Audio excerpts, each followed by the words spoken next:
The fitness test, the Bronco, is not a good test.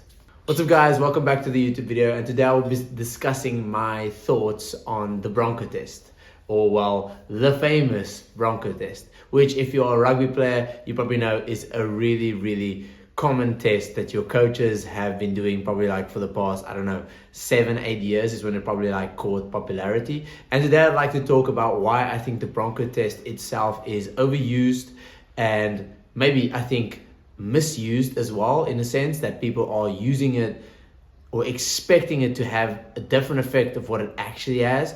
And secondly, I just want to talk about why the Bronco is maybe not even the best way to go when it comes to training younger athletes, maybe in high school, and even training semi-professional to amateur level athletes, especially if you are limited on training days. Let's get started on my first point. The Bronco is overused and misused. And why do I say this? Well, the Bronco was basically popularized by the New Zealand All Blacks, which is, if you don't watch rugby, is one of the best rugby teams in the world. And it was basically popularized by them. And soon after, everyone, because the All Blacks did it, everyone just started doing it, which already is a sound way to make your judgment and decisions when it comes to your strength and conditioning. If you didn't catch that, that was sarcastic. That is the stupidest way to decide what you do, is by looking at professionals and doing what they do, because you only catch a glimpse. And within that, the Broncos almost become some type of like a marketing tactic, or not a marketing tactic, but like a kind of almost like a public way for clubs to post some of their best players' times. And this is me before the Bronco. And this is me after the Bronco. I'm Tyler and this is me before the Bronco. I'm Serlo. It's me after the Bronco. Before the Bronco test. After the Bronco. Fly half, this is me before the Bronco. This is Seppi, fly half, this is me after the Bronco. 5 minutes on the dot.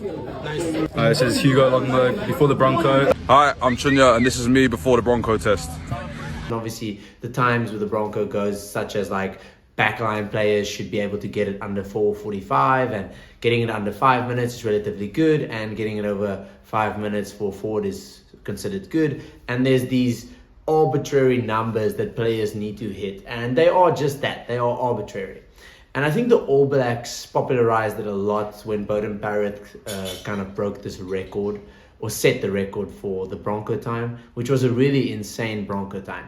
And I think the effect it had was, and this is talking from anecdotal experience as well, and that what I've heard from other coaches too, is that a lot of coaches and teams are using the Bronco test wrong, and they're using it too much, because the Bronco test in essence is exactly that. It is a test. The idea of it is to measure where athletes are at with their fitness. It is just a fitness test. It is not a means of getting you fit. And that is the first problem that occurs, is that players are being told to do Broncos almost every single practice. Maybe you only have 2 to 3 practices in a week, and they are doing Broncos every single practice. So it's really just the obvious misuse of the test, and kind of focusing so much on improving the test that you actually miss developing players physically, which should be the important part.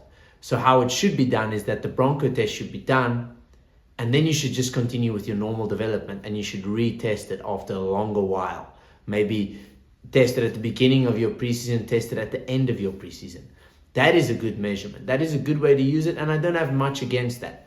But I'll tell you, out of my anecdotal experience, I have played and coached at teams where we've either done a Bronco every single practice, and get this, we've even done 2 to 3 Broncos in one practice, because we need to improve our Bronco.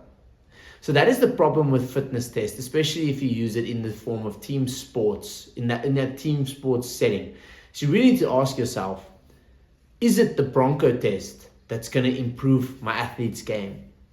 Is that really a well-rounded program or well-rounded measurement to consider that if they improve this, they will improve automatically in everything else, especially in team sports? Think about rugby, think about the contact situations, think about agility, think about speed.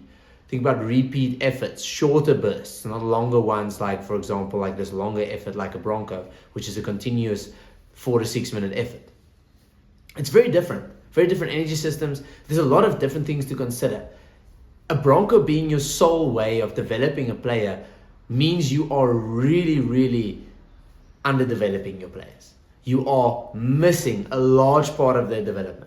And especially if you're an athlete watching this, if that is all you are doing for your development is trying to work hard so you can improve your Bronco, you're going to leave a lot of real gains on the table. Because taking your Bronco from a 450 to a 430 is not how you're going to get better. So the Bronco is just a test. You don't have to become neurotic about improving this test. Yes, the Bronco is a good indication. If you are a backline player and you're running 6 minutes, yes, you are unfit. You need to work on your fitness. But the Bronco should be something that is there and it should be improved upon alongside a really well-rounded program. And what tends to happen is these clubs that only have a small bit of time in training to allocate to physical development, conditioning, they tend to only use the Bronco. And that is where the problem really lies. So my problem is not with the test. I'm not going to say the Bronco is a terrible test. I just think there are better alternatives and that you shouldn't focus so much on the Bronco. So outside of using it in the wrong way, interpreting it the wrong way, and overusing it, I would say that another option is also that you need to understand the practicality of a Bronco. When you're watching pro athletes, you're watching people who do this for a living, who have numerous sessions per day. And you need to consider that. Because a lot of times when you look at high school athletes, when you look at semi-professional, sometimes even amateur, you only have 2 trainings per week, and these trainings only last an hour to an hour and a half. Typically, I think that if you are using a Bronco in that time as your conditioning, you are really missing a lot, and I mean a lot of other things that you need to be covering. And don't take it from me, because obviously everyone's going to watch this and say, oh, what do you know? Well, here's a video of Nick Gill, the strength and conditioning coach of the All Blacks, who I previously mentioned, popularized the Bronco, talking about why he wouldn't use fitness or conditioning, i.e. like the Bronco, for his development if he was training a semi-professional or amateur club. And if I was to go into a club and had 2 sessions a week, I would do very little conditioning, speed, anything like that that wasn't related to the game and without a ball. So I would be basically working with the coaches to design conditioning games or conditioning drills that involved catch, pass, decision making, and working into space, so game understanding. Because you guys will all know about the hot spots of football, where all the talent of football has come from in time, and when they dug into how come it's so there's just so many talented football players, it was all about small-sided games and numerous touches of the ball. And club rugby is the same. And he touches a really short thing there about playing conditioning games, getting the ball involved. And this is what you need to think about when it comes to practicality, especially training younger teams and especially training amateur teams, is the practicality of the Bronco is because it only ticks one box. And typically when you don't have a lot of time, you need to think about things that give you the best bang for your buck. And typically that is conditioning games.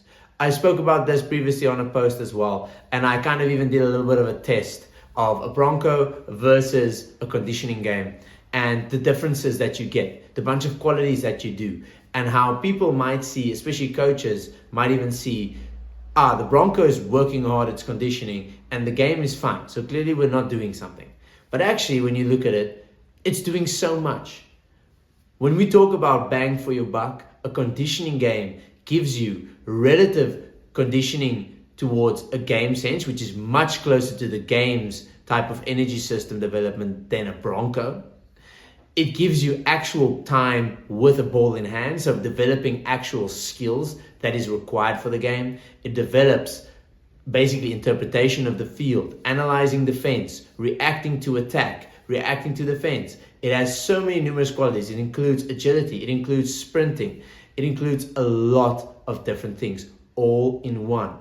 And this is covered in the same time that you do a Bronco.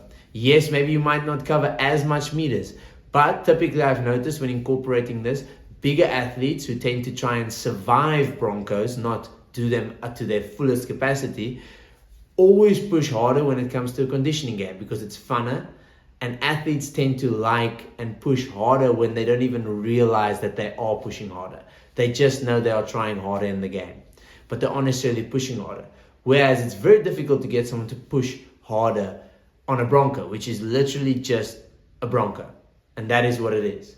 So I think when it comes to practicality, the popularization of the Bronco has become kind of like a washed thing. People are just doing the Bronco because it's the Bronco and the All Blacks did it. And that's my biggest problem that I have with the Bronco. I honestly, like, for example, I've played at an amateur club now as well, and we are just doing Broncos. The main idea with preseason is to improve your Bronco time. That is the focus of a preseason, which is how you end up having underdeveloped players physically for the season. You need to focus on a lot of things.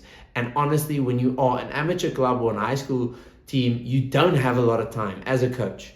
So you need to allocate the time best to things that will actually improve everything. And in that way, it is conditioning games. And honestly, I'll put money on the fact that if you put in good yards and make your players play conditioning games with the right integration of the games and rules and get the correct outcome from it, you will probably improve your Bronco as well. But what you won't do when you only do your Bronco is you won't improve your agility, you won't improve your speed, you won't improve how good you are at the sport, you won't improve all those qualities in the sport like reading defense, reading attack. You won't improve any of those things. You'll just improve the Bronco and maybe your fitness. That is it. Whereas with the conditioning games, you do all of it. Thank you for watching the video, and I'll see you in the next one.